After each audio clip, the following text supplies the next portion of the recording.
خب دوستان، ما امروز میخوایم در مورد یکی از بچهای مردم صحبت کنیم، ولی فرقی که این بچه مردم داره اینه که تنها بچه مردمیه که دوستش دارم.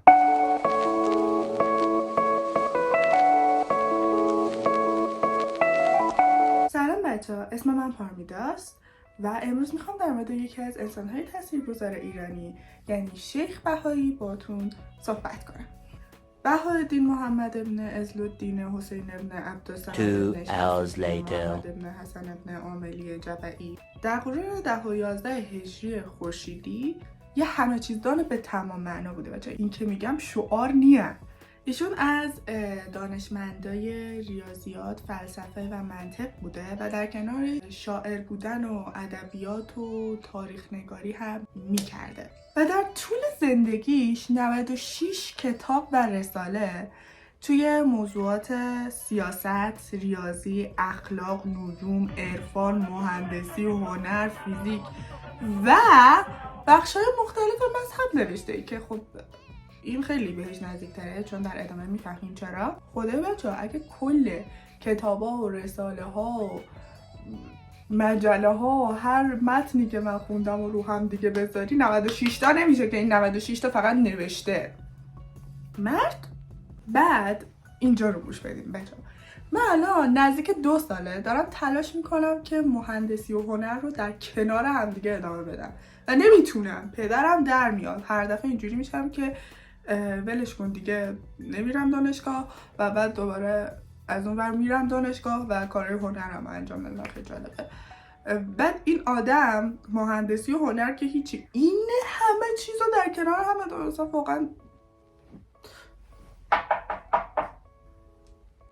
جالبه ببینید که تو همش هم سری تو سرا بوده، یعنی قشنگ اینجوری بوده که یه ستاره به تمام معنا در تمامی علوم بوده. به طوری که توی ایران روز معمار رو گذاشتن برای روز بزرگ داشته شیخ بهایی و در جهان در سال 2009 که سال نجوم نامیده میشه به خاطر لطف‌هایی که ایشون به علم ستاره شناسی کرده، یونسکو میاد اسم ایشون رو به عنوان یکی از مفاخر ایران و لبنان ثبت میکنه. حالا من سرچ کردم ببینم که خب مثلا یه نفر چه ویژگی‌هایی باید داشته باشه که توی لیست مفاخر یک کشور باشه، یعنی باید حتما اونجا به دنیا بیاد که توی لیست مفاخر اون کشور باشه، ولی چیزی پیدا نکردم. در واقع برای اینکه شما توی لیست مفاخر یه جایی باشی در یونسکو باید یه سری ویژگی‌ها و دستاوردهای منحصر به فردی داشته باشی که به نحوی بر جامعه و فرهنگ اون کشور، حالا ایران یا هر چیزی، تأثیر گذاشته باشه. مثلا توی حفظ و حفاظت میراث طبیعی، مثلا درست کردن ساختمان‌های مختلف که توی معماری ایران تأثیر گذاشته باشه. ولی کلاً شیخ بهایی در 8 اسفند 925 هجری خورشیدی در لبنان به دنیا میاد. از نوادگان یکی از بهترین یاران حضرت علی بوده. حضرت علی هم که امام اول شیعیان و خلیفه 4 سنیانه و خب طبیعتا شیعه بوده و از اونجایی که خب از نزدیکان حضرت علی بودن، یعنی از یاران حضرت علی، از نوادگان یاران حضرت علی، شیعه سفت و سختی هم بودن، یعنی اینجوری بودن که جان در کف حضرت علیم و اینجوری. پدر شیخ بهایی وقتی که خود شیخ بهایی 13 سالش بوده دست خانواده رو میگیره میاره قزوین. قزوین اون موقع پایتخت ایران بوده. و چرا این اتفاق میفته؟ به خاطر اینکه عثمانی‌ها کم کم شروع میکنن به قدرت گرفتن و شروع میکنن به اذیت کردن شیعیان. از اون طرف وقتی که حکومت صفویه روی کار میاد اعلام میکنه که ما حکومت شیعه هستیم. به خاطر اینکه بچه‌ها اون زمان عثمانی‌ها تا وسط ایران اومده بودن و خیلی از ایرانو گرفته بودن، ولی ایرانی‌ها دلشون نمی اومده که با عثمانی‌ها بجنگن. میگفتن که اینا برادرای مسلمون ما. یعنی بچه‌ها کاسه داغ‌تر از آش که میگن اینه. حکومت صفوی که اومد برای اینکه عثمانی‌ها رو بیرون بکنه تصمیم گرفت که یک تفاوتی رو بین ایرانی‌ها و عثمانی‌ها بذاره و شروع کنه به پرداختن به این تفاوت تا بلکه مردم ایران راضی بشن که با مردم عثمانی بجنگن. شاه تحماسب اول که میشه دومین پادشاه صفوی راه پدرش رو پیش میگیره و برای اینکه شیعه رو توی کشور رواج بده از عالمای دینی شیعه میخواد که به کشورش بیاد.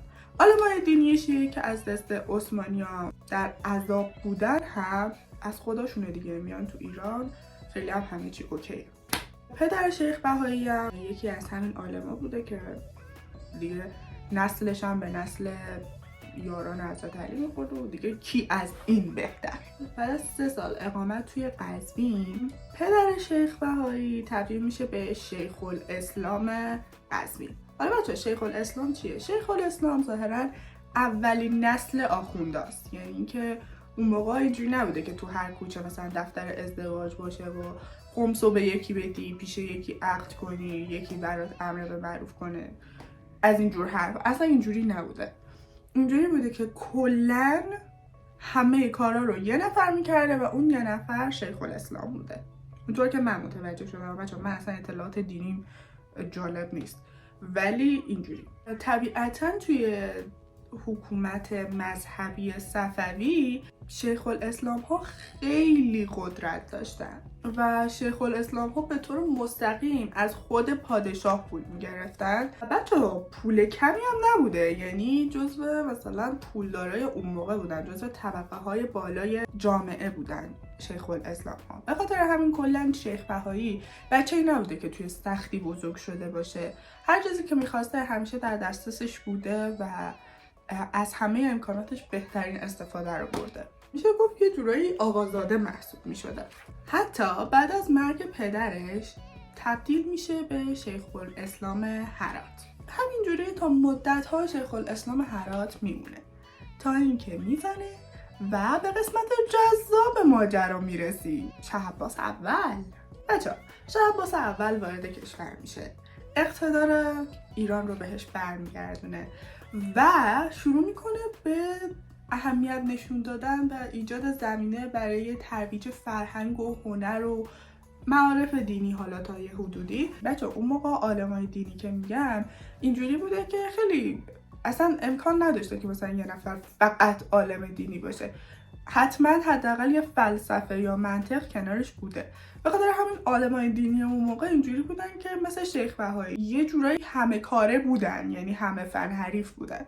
شاه عباس اول خیلی با عارفای دینی اون زمان خودش مشورت میکرده و توی یکی از این مشورتاش با شیخ بهایی برخورد میکنه و اینجوری میشه که تو خیلی کارت درسته و تبدیلش میکنه به یکی از وزرای خودش. ترکیب شاه عباس و شیخ بهایی ترکیب مورد علاقه منه، به خاطر اینکه شاه عباس به شیخ بهایی میدون میده و بچه‌ها شیخ بهایی با مهارت خاصش توی مهندسی و معماری بچه‌ها عملا جادو میکنه، یعنی قشنگ اصفهان رو تبدیل میکنه به نصف جهان. یه بخش عمده از 33 پل در زمان وزارت ایشون ساخته میشه و مسجد امام که یکی از بزرگترین مسجدهای جهان اسلامه، عمارت عالیقاپو و بچه‌ها حمام شیخ بهایی.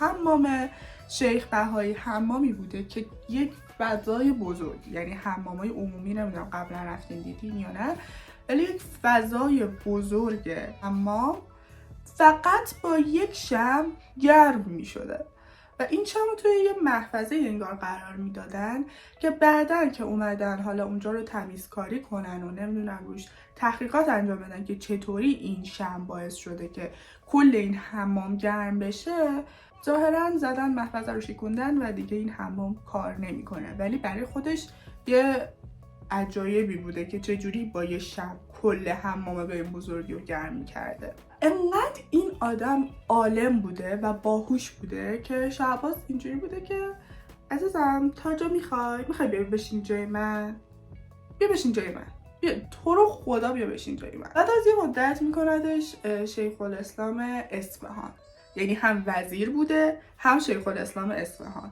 بعد از یه مدت میبینه نه خیلی سرش خالیه، هر دوتا کار رو داره خیلی فوق‌العاده انجام میده، بالاخره باید یه جا گم بزنه. میاد میگه که نه شیخ الاسلام اصفهان نه، یا شیخ الاسلام ایران شد. شیخ الاسلام ایران مثلا یه حالت پاپ تور بوده، یعنی مثلا اون بالا میشسته به بقیه شیخ الاسلام ها مثلا میگفته که اینجوری کنید اونجوری کنید مثلا اینجوری. بچه میدونید جالبش چیه؟ اینکه این همه کار میکرده، این همه سر شلوغ بوده، این که نه مثلا شعر و تاریخ و اینا هم مینوشته. چطوری؟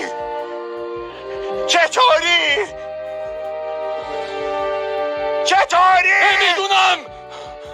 البته که بیشتر شعراش عربی بودن، بخاطر اینکه به هر حال بچه‌ها زبان مادریش زبان عربی بوده، ولی کلا جوری که شعراشو مینوشته، سبکش و اینا همه به سبک شعرهای ایرانی بودن.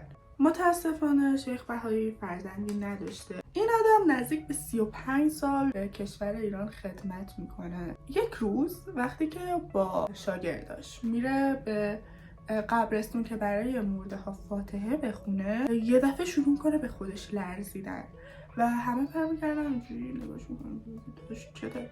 میگه که شما هم شنیدی این صدا رو؟ و همینجوری که نه ما چیزی نشنیدیم. همونجا شیخ بهایی بلند میشه میره. بعد از اون هی گریه میکرده، هی دعا میکرده، هی گریه میکرده. و یه روزی که میره ازش میپرسی که داداش چی شده اون روز انقدر تو رو به هم ریخته، بگو جا بتونیم ما حلش کنیم. میگه که من اون روز یه صدایی رو شنیدم که میگفتش که منتظر مرگت باش. و 6 ماه بعد شیخ بهایی فوت میکنه. بچه حالا من نمیدونم این چقدر راسته، ولی یه چیزیه که خیلی از منابع راجبش صحبت کردن و من اینجوری بودم که اوکی شبیه شیخ بهایی نیست ولی باشه من قبولش میکنم. اوکی. این مرد در سن 75 سالگی در اصفهان فوت میکنه و اونجوری که خودش وصیت کرده بوده میفرستنش مشهد و در حرم خاکش میکنن. انگار که توی حرم یک اتاقی هست که قبلا اونجا درس میداده شیخ بهایی و بچه درس هم میداده، خدا به دور. و من نمیدونم دانشگاه رو اونجا خاکش کردن تو اتاق شیخ بهایی. من الان میخوام که یکی از شعرهای شیخ بهایی رو براتون بخونم.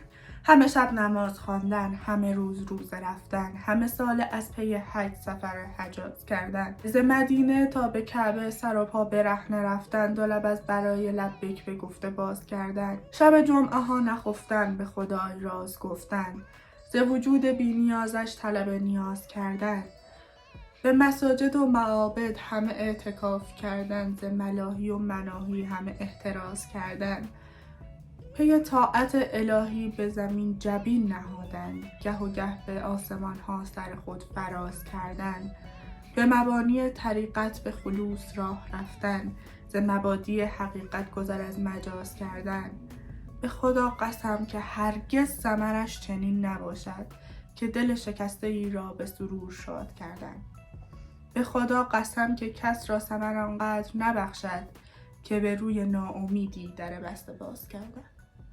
خب بچه ها مرسی که تا اینجای ویدیو همراه هم بودین. تا یه ویدیو دیگه خدا نگهدار.